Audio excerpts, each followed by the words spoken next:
Eff it. We're starting early, the post-game show, because Daddy wants to get on with his evening, because being stuck in to go through life. So here we are. Thanks for coming along, Jerome's doing up the post-game wrap-up. We're going to do 10 things that we learned from this game, and it's just been rough.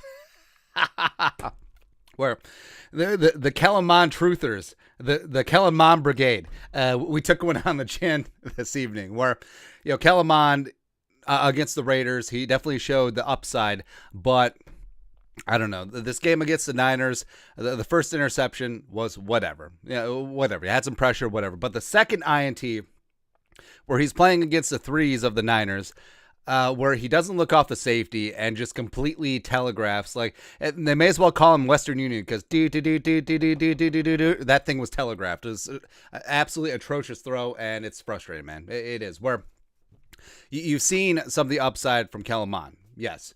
But he is extremely high variance. Yes, the ceiling is there, but yes, the floor is there as well. And Sean Mannion, he looked fine at times, but he really didn't inspire confidence either. Also had a couple of off-target throws. So, I mean, is the Vikings QB2 week 1 on the roster currently? We're back to that, because it seemed like Kellerman was progressing, and it would have been nice to see him build upon the Raiders game, but sort of whatever in practice this week against the Niners and joint practices, and then it was just whatever.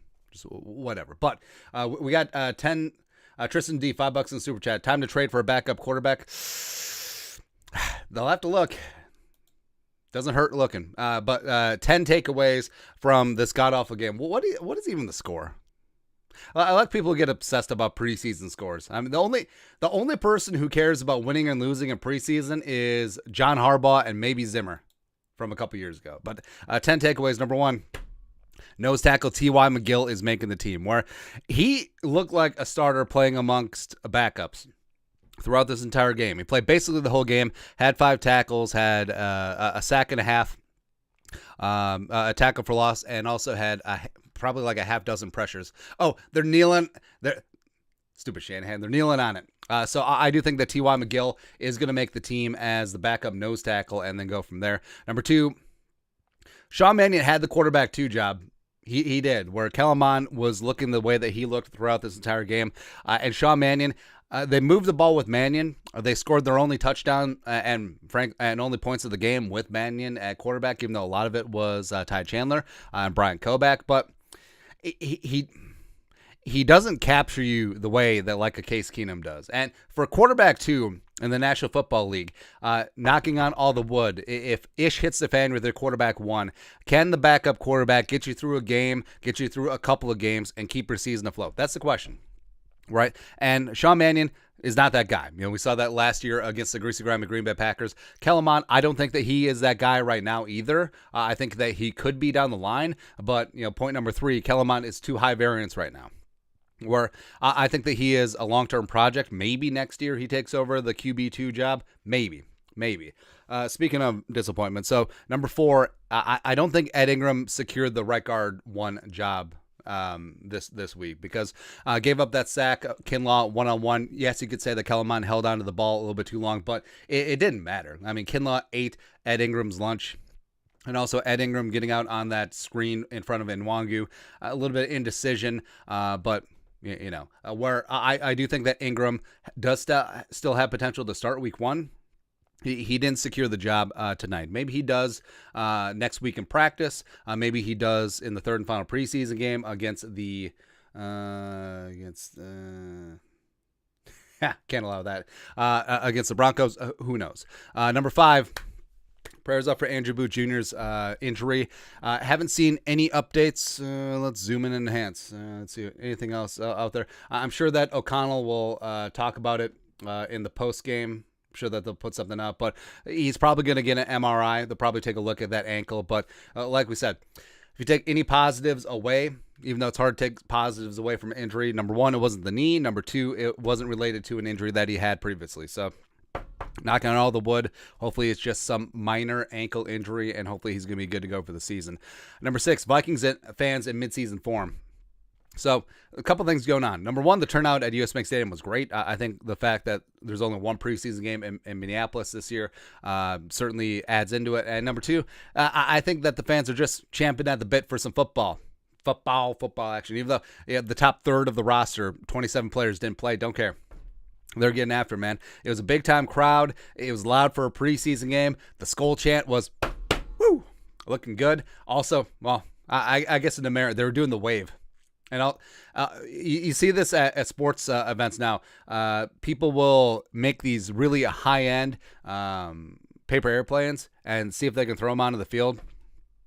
Now, I don't want to be Fun Sucker Incorporated, but all it's going to take is one player or one coach just getting one of those high-end paper airplanes in the eye, because they aren't little pieces of paper. Like they're full on like cardboard. Like they're heavy. Like they take on a little bit of weight. So whatever.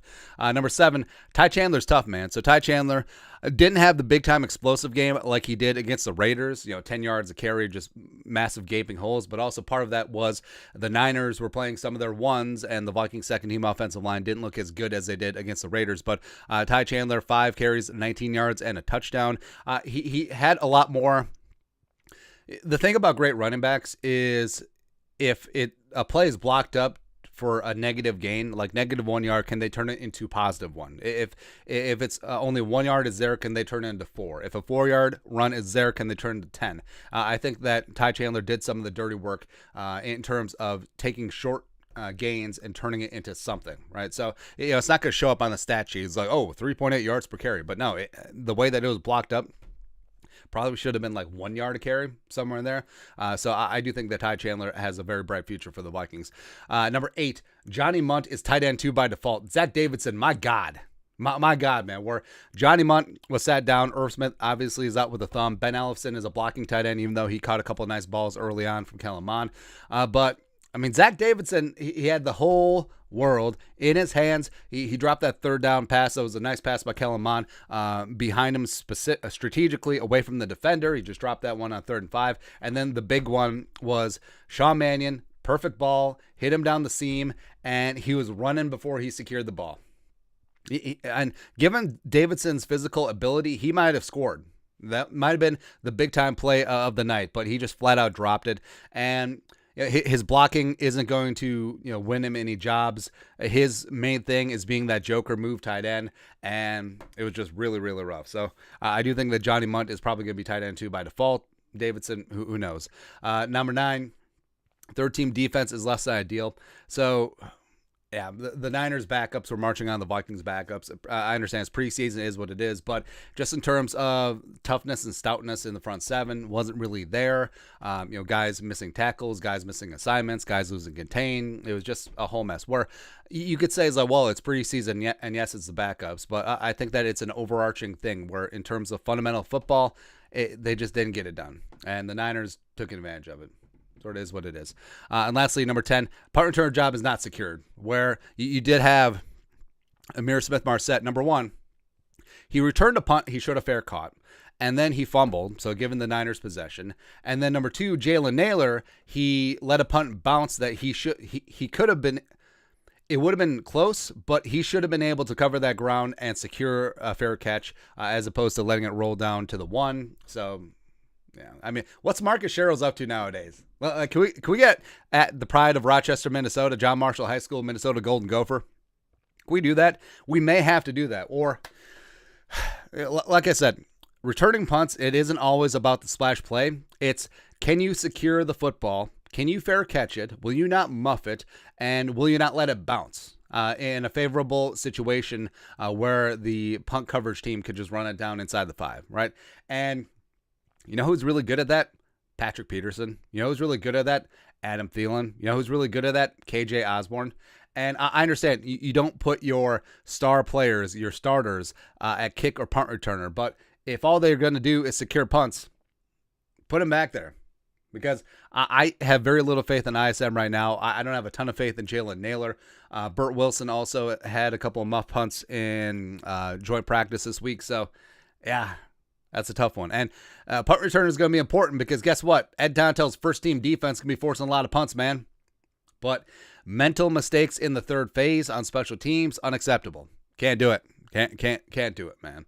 And we'll get into winners and losers in the next video. But just overall, again, for the 17,000th time, we understand it's preseason, and we would have just liked to seen a little bit more sharpness from standouts from the Raiders game. We would have liked to seen Kellen Mond build upon his solid game. We would have liked to seen some of the backup wide receivers, even though BC, ISM, the receiver, as well as Tristan Jackson had themselves a nice game tonight too.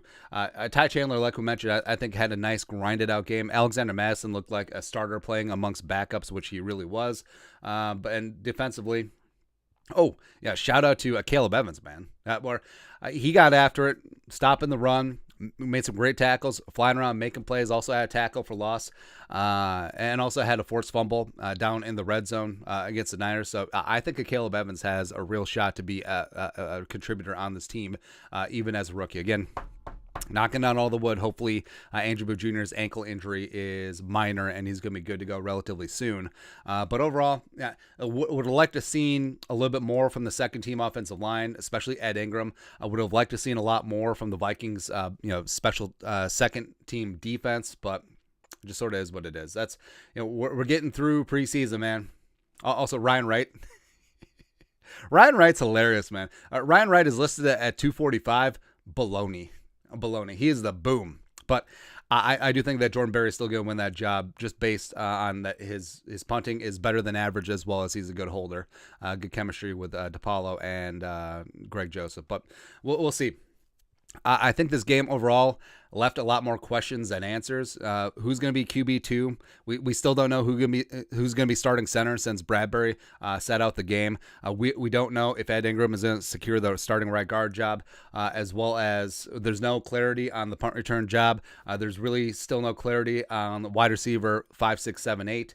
And now Andrew Booth Jr.'s injury could open things up in the secondary. Would the Vikings add some cornerback help? Maybe, but yeah, a lot of things gotta get done. Usually you're hoping to get into the third preseason game with everything basically sutured up, but a lot of question marks still left around the Minnesota Fighting Vikings. We're going to do winners and losers here in the upcoming video, but that's it. Hey, thanks for coming along. I understand it's Saturday night. Saturday, less than ideal. We'll be back here next Saturday. Stupid Broncos and stupid faces and stupid preseason games, but you're supposed to be out howling at the moon, dun, dun, dun, dun, Werewolves of London style on a Saturday evening, but now we're in here watching bad preseason football. But we get to hang out with you guys, and for that, we're thankful. All right, so that's it. Taking a look at wrapping up the Vikings-Niners games, as well as 10 takeaways, 10 things we learned. Let us know your thoughts and our thoughts. What did you take away from the game? Let us know in the comment section below. Subscribe for daily Vikings takes. Want to support the work? Put a little something in the Venmo. But until next time, Skol, as I burp.